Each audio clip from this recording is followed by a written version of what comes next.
A virgin saved a homeless man lying in the trash, but he was a millionaire CEO with a dark secret. Lana Carter, 28, pushed her rusted cart along the soaked streets of an abandoned industrial block on the outskirts of Detroit. The night rain didn't let up, pouring as if the sky itself was tired of holding back the weight of this weary city. Water mixed with dirt to form shallow puddles beneath her worn-out boots, and each push of the cart felt as heavy as her life itself. Her old ripped khaki coat had long given up against the cold. Wet strands of brown hair clung to her cheeks, and her sharp gray eyes scanned the ground with the precision of someone used to surviving on the unnoticed. Lana wasn't wandering, she was working. Night after night, she combed through dumpsters and alleys, searching for cans, bottles, and anything else that might fetch a few dollars at dawn. In a place where abandonment was the norm, Lana had learned to pay attention when something in the air shifted. And tonight, something did. As she neared the skeletal remains of what used to be a paper mill, she paused. A scent drifted through the wind and rain. Rich leather soaked in water, mixed with something bitter and refined. She knew that smell. Bourbon. Not the cheap stuff sold in corner stores. The kind only served at events where her mother once worked as a waitress. Among rotting wood and torn trash bags, a body lay motionless. A man, face down on the wet cement, shoulders partially covered by a thick coat, in Italian leather shoes that still gleamed faintly. He didn't look like anyone from these streets. Lana crouched cautiously, instinct screaming, but her heart wouldn't let her walk away. She touched his shoulder gently. "Hey, can you hear me?" No reply, just a choked groan, then silence. She turned him slightly. His skin was pale, a streak of dried blood cutting across his temple. His forehead burned with fever, but the rest of him was cold as stone. This wasn't just someone drunk. He was in real danger. For a brief second, Lana remembered what her brother once told her before he disappeared. Not everyone on the ground fell. Some were pushed. And so, without another thought, she began pulling him up. It was hard, wet, heavy, but she did it, dragging him inch by inch to her cart. She layered the cleanest cardboard she had beneath him, then pushed the cart, now burdened with his weight, back toward the shack she called home. At that moment, Lana had no idea she hadn't just saved a man. She had rescued a secret, a forgotten past, and the key to a future neither of them could foresee. The shack Lana called home crouched behind an abandoned warehouse, cobbled together from warped wooden boards, rusted metal beams, and a sun-faded blue tarp stretched across the roof. Wind howled through the cracks in the walls, and rainwater dripped steadily from holes in the ceiling. But tonight, the rain was just background noise to a tense silence. Lana pushed open the crooked door, dragging the heavy cart inside. Each step pressed into the damp dirt floor like the echo of a quiet war. She laid out layers of cardboard, then carefully pulled the man from the cart. His body was still limp, his face pale and motionless, but his breathing, though shallow, was there. She grabbed an old dry blanket and gently laid him on a frayed mattress in the corner. Then she lit a candle stuck into a chipped porcelain saucer. The flame flickered, unsteady, like her hands. Kneeling beside him, she removed his expensive, mud-soaked shoes, then the coat clinging to his shoulders. Her calloused fingers brushed over fabric far too fine for these walls. "You don't belong in this world," she whispered, not expecting a response. The wound on his forehead had dried, but it still needed care.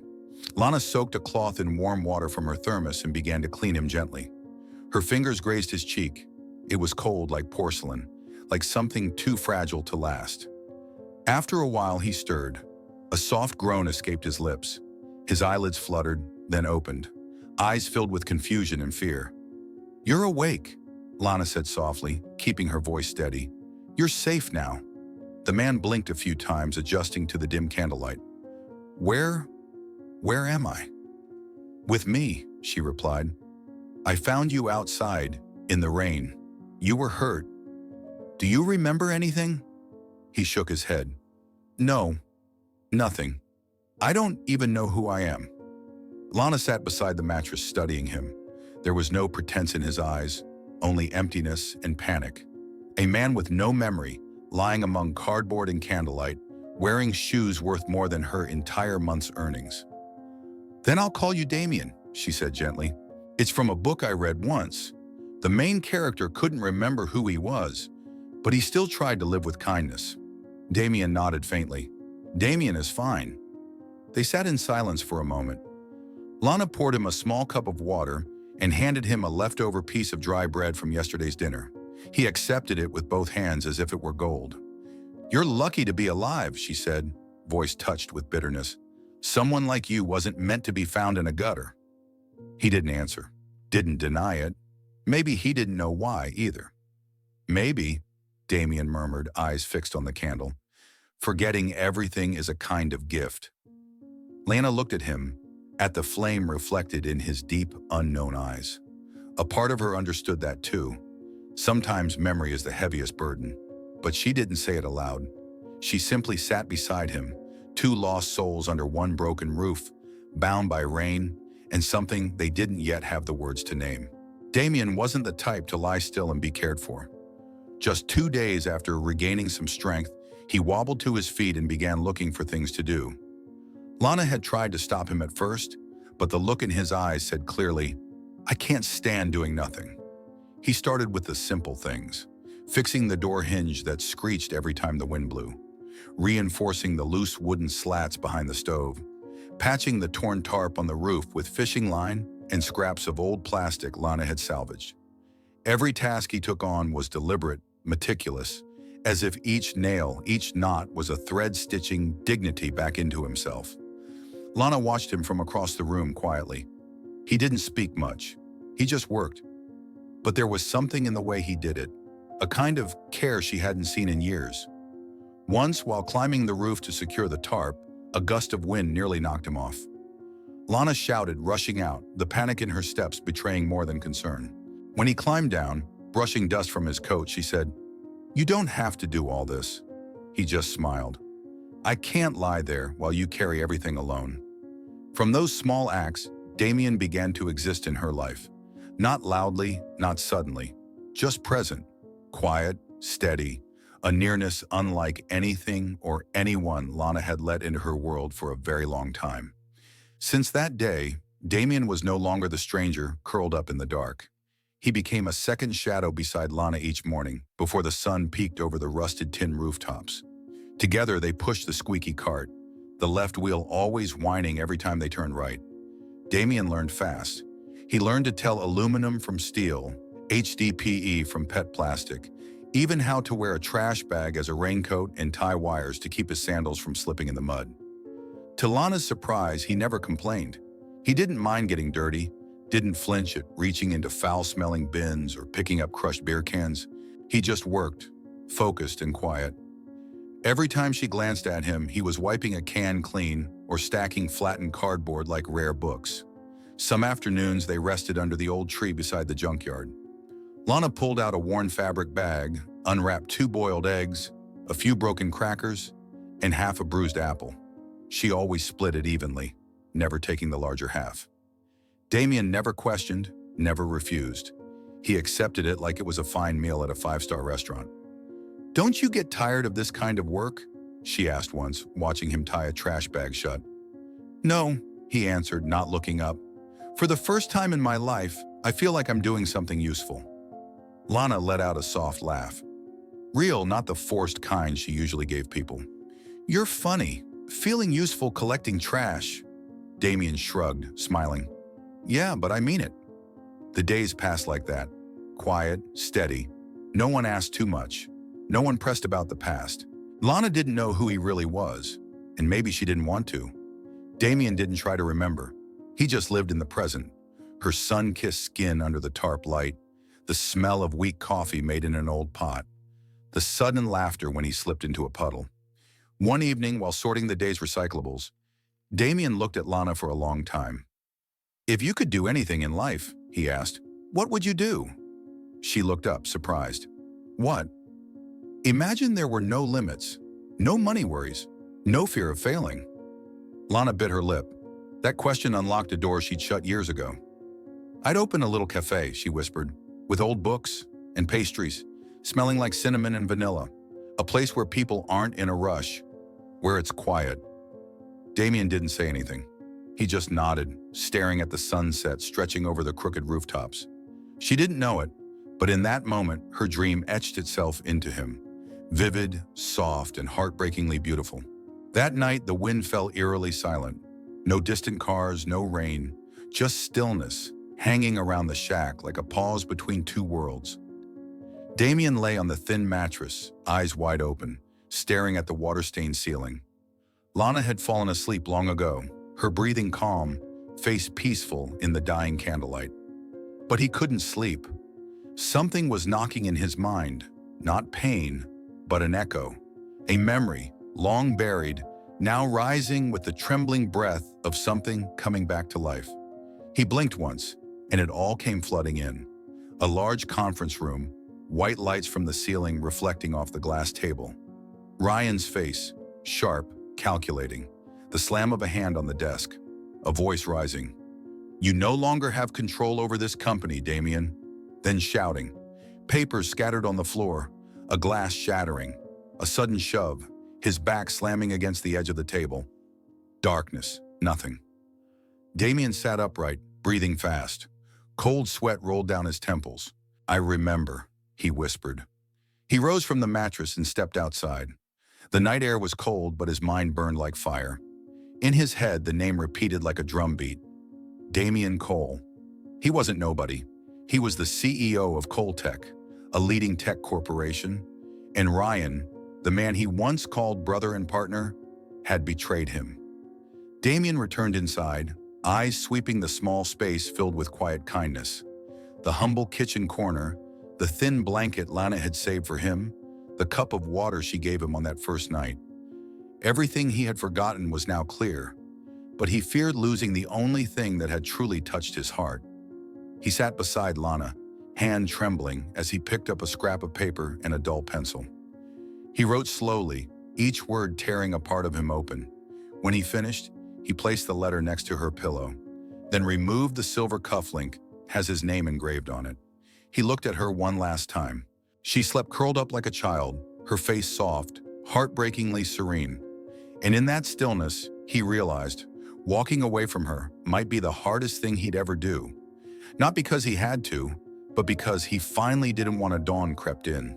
The first light of morning slipped through the cracks in the rusted tin. Damien put on his coat and stepped outside. No goodbye, no glance back, only the breeze brushing behind him, and his heart, for the first time, beating in rhythm with the past. That morning, Lana woke to dim light slipping through the rusty tin panels. The faint scent of weak coffee still lingered in the air, but the shack felt unusually still. No sound of Damien's footsteps, no creaking boards, no whispered reminders to begin another day. She sat up, eyes scanning the small space. His blanket had been folded neatly. The candle from last night had burned out, leaving a thin trail of wax, like a farewell that hadn't found the words.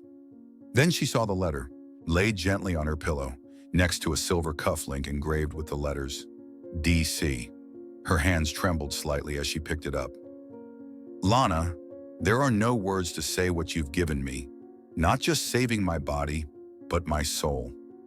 You gave me chances to be human again, in a world where I had forgotten what that meant, but my memories have returned, and now I must return to the fight I left behind. I leave not because I want to walk away from you, but because I can't drag you into what's coming. If fate allows, I hope one day we meet again, with no burdens, no lies. Thank you for seeing the real me, even when I couldn't remember who that was." Damien Lana set the letter down, eyes stinging. She didn't cry, she just sat there hollow. Not because of who he was, but because of how he left, quietly. Once again, she was the last to know the truth. She told no one, kept working, pushed her cart through the same alleys, sorted through the same trash bins, but everything felt different. Every corner, every dented can held his shadow. Then a week later, while eating lunch at a small diner, her eyes drifted to the TV mounted in the corner. A business report. The headline read, "Damien Cole returns to Coltech. Tech empire begins new era." The camera panned to him. Gray suit, confident smile, shaking hands with board members, addressing the press. Lana stared. That was him, the same man who once sat beside her eating cracked crackers and boiled eggs. But now he was there, polished, powerful, as if he'd never belonged to the life they once shared. She stood and left the diner before anyone could see her face, and for the first time in years, her heart felt cold, empty. A month had passed since Lana last saw Damien on the TV screen. She had stopped searching for reasons, stopped wondering if what they shared was real or just a dream blown away by stage lights and tailored suits. Until one morning. Lana was sorting bottles at the recycling station like any other day when someone called her name. A man in a sleek black suit wearing glasses handed her an envelope. "Someone would like to meet you," he said gently. "It's about a job." Lana meant to decline, but curiosity won. Inside the envelope was a silver-embossed business card. Damien Cole, CEO, Coltech, along with an invitation to the company's headquarters. The Coltech building loomed in the city center like a monument to power and innovation. Lana stepped into the elevator in her worn canvas shoes, feeling eyes weigh her down from all directions. Damien was waiting in a top-floor conference room, no longer the unsure man who once trembled in a broken shack. This Damien, polished, composed, was someone entirely new. "Thank you for coming," he said, voice deep and calm. "I almost didn't believe it," Lana replied, eyes fixed on him. "What do you want from me, Damien?" He paused, then handed her a folder. "I want you to work here, to lead our community initiatives. You have the insight, the heart, and you understand the people we've forgotten." Lana said nothing. She skimmed the proposal. Everything was fair, a good salary, a clear contract. But what unsettled her most was his gaze. No longer a look of guilt. It was the look of someone asking for a chance to rebuild what was lost.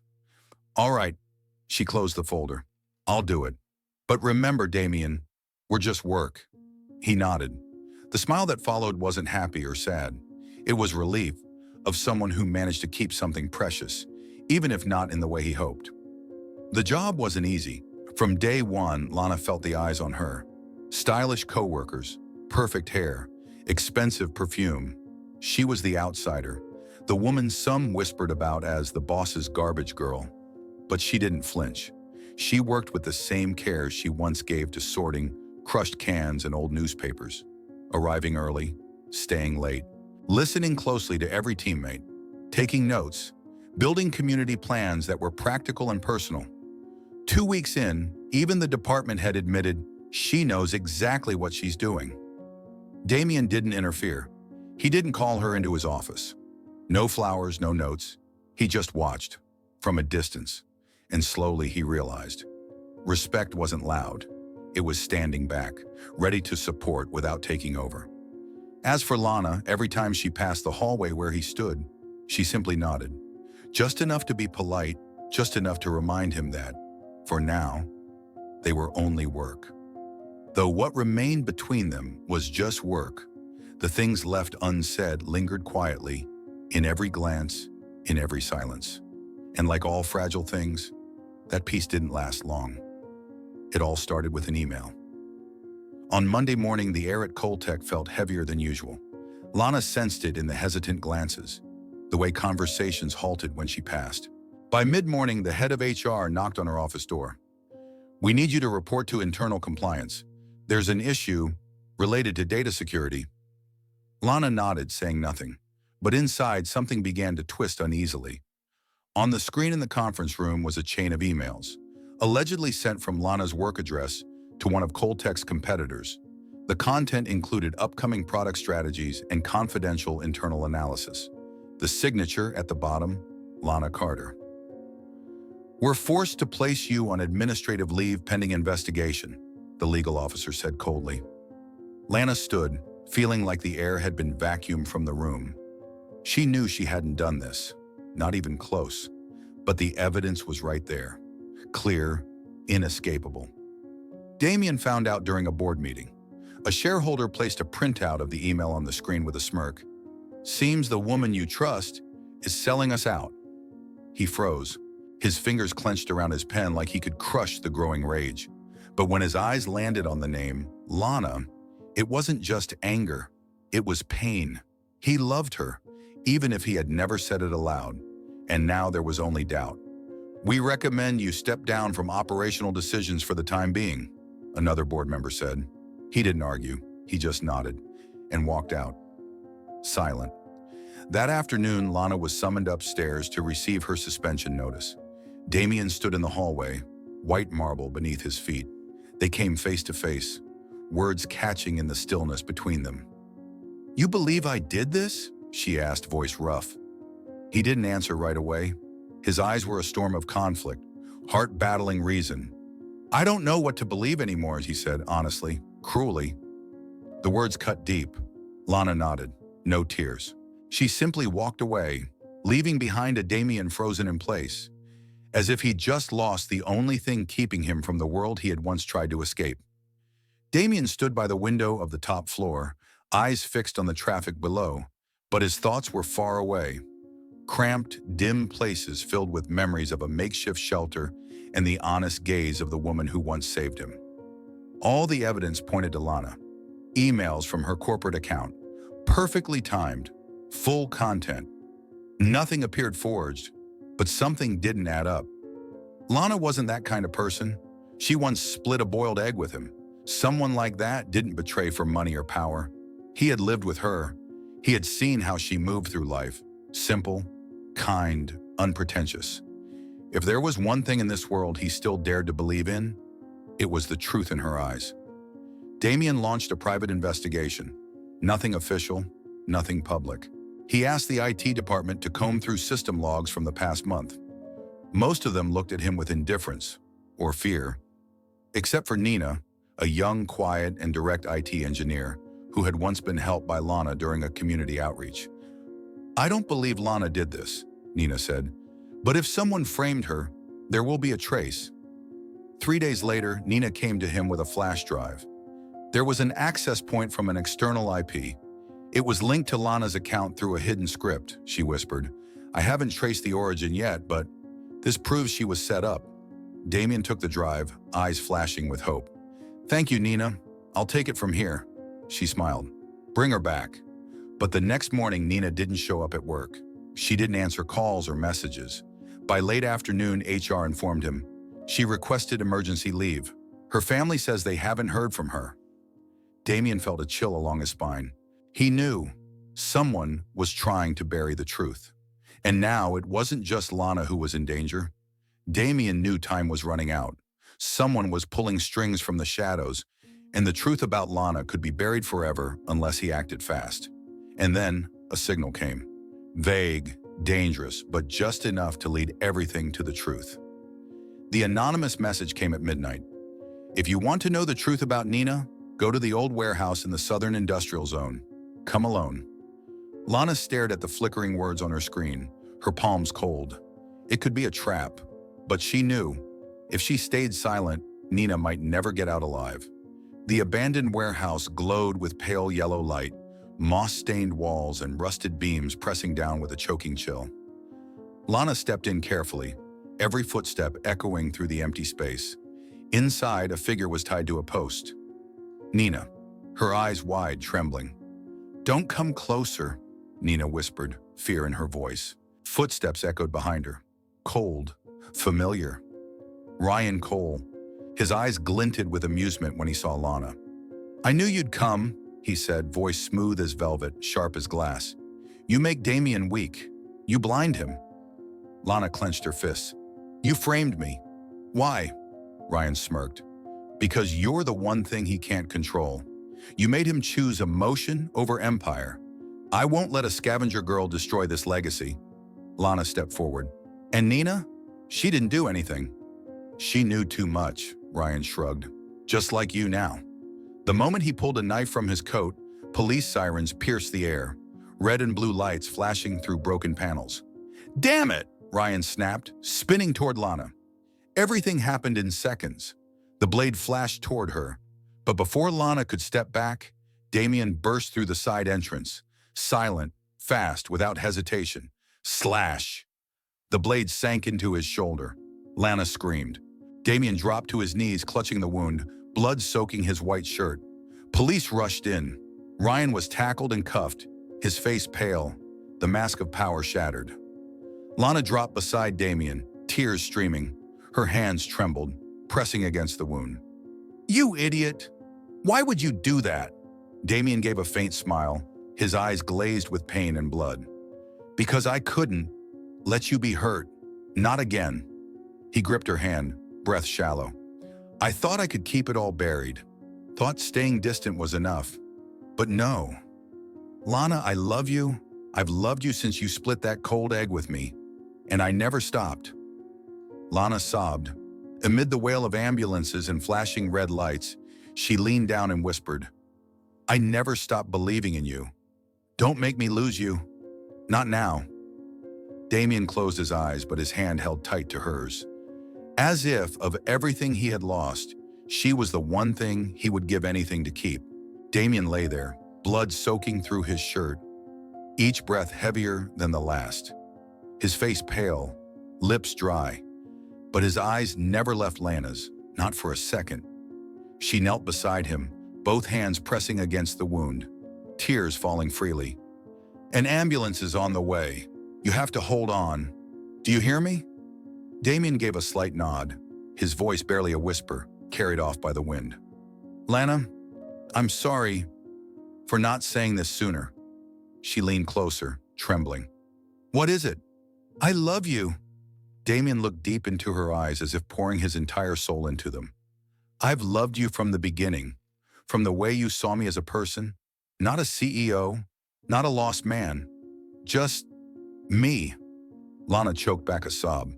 "Why didn't you say it before?" "Because I was afraid that if you knew, you'd leave. But now almost losing you made me realize, keeping it inside doesn't make it smaller. It just makes it hurt more." Lana leaned down, resting her forehead against his. "I never left. And if you still have enough strength to hold my hand, don't let go." Damien smiled, faint but real. His trembling hand tightened around hers. A promise without words. 3 weeks after the warehouse incident, Damien made a public announcement. He would step down as CEO of Coltech. At the press conference, standing before a wall of cameras, his voice was calm but resolute. "I used to think power and control were what mattered most. But sometimes, the most important thing to keep is yourself." No one expected that he would choose to remain only as an advisor, quietly working on community initiatives rather than leading the empire. Around the same time, a small cafe opened on an old forgotten corner lot of the city. A hand-carved wooden sign read, "Silent Cafe and Reading Room." Owner, Lana Carter. Few knew the cafe's construction was quietly funded by an anonymous donor. But Lana knew, and she never thanked him with words. Instead, in a quiet corner of the shop, she hung 3 photos: a roof made of patched metal, an old cart full of recyclables, and a handwritten letter, its ink slightly smeared by tears. They were the things they once had, and still chose to keep. One rainy afternoon, Damien walked into the cafe holding a small envelope. His face was calm, like the first time she'd seen him, leaning against that wooden wall. "I have something for you," he said, placing the envelope on the table. Lana opened it. Inside was an old photograph. A thin boy stood in front of a shelter, the back of the photo marked, "Aiden Carter, identified at Evergreen Youth Center 3 weeks ago." Lana froze, hands trembling as she held the picture. My brother?" Her voice cracked. Damien nodded. "I asked someone to look for him, and if you want, we can go see him together." Lana couldn't hold back the tears, not because of what he'd given her, but because even when he had nothing to prove, he still kept his promise. She took his hand. Her fingers were cold, trembling, but they didn't let go. Said nothing, but her eyes said it all. Some things can't be held with titles or wealth, only with heart. That afternoon, sunlight streamed gently through the wooden windows of Silent. There were no customers, just Lana, wiping old books, and Damien, standing quietly by the shelves, holding a small box in his hands. "Lana," he called softly. She turned. He held the box out to her. Inside was a delicate silver bracelet, engraved with the words, "Always with you." Damien looked at her, his voice low but steady. I lost you once, and almost again. I don't need titles or power. Just to be here, every day with you. That's enough. Lana looked at the bracelet, then at him. Her eyes shimmered, but no tears fell. You used to be afraid I'd leave, and I was afraid you were just a dream. Damien smiled faintly. Then let me stay, as the kind of reality you never have to wake up from. And in that quiet afternoon, they shared a kiss. Not loud, not showy, but filled with everything left unsaid. A kiss not to end things, but to begin again. The cafe door opened. A teenage boy stood there, maybe 16. Thin, familiar eyes, trembling hands. Aiden. Lana rushed to him, wrapping her arms around his shoulders. My little brother. It's real. You're really here. The tears that fell on his shoulder no longer held sorrow, but the joy of finally being found after so many seasons of being lost. That evening, Damien quietly took a picture. Lana and Aiden, hugging in the warmth of the cafe, sunlight spilling over the books and their memories. The photo was hung on the wall, next to the 3 old ones. Below it, in soft brown ink, a handwritten caption read, "Family is where the lost find their way home."